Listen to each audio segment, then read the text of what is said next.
ازيكم يا اصحابنا، عاملين ايه؟ كويسين. بصوا، شايفين الشيش طاووق اللي ماما عملته ده؟ هو مش شيش طاووق، هو اسمه كباب كباب الفراخ الفراخ او كفتة او الفراخ. كفتة الفراخ. ممكن بصوا تعملوها في البيت، طريقتها في سهلة البيت، خالص. انا خدت منه حتة وعملت بقى سندوتش. اعملوا بقى، اعمل سندوتش الوحش بقى. حط طماطم اللي هي السلطة هنا، وفي فلفل وبصل، بيبقى طعمه حلو خالص، وجرجير.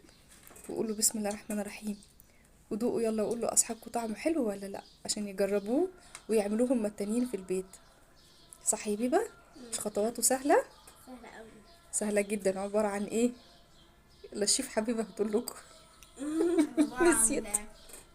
فراخ فراخ بانيه، بانيه فرمناها، وتتفرم وتتحط عليها حطينا عليها توابل، وحطينا عليها كزبرة او البصل. صفيناه من المية بتاعته، والفلفل والتوابل والملح والفلفل الاسود. يلا قولوا اصحاب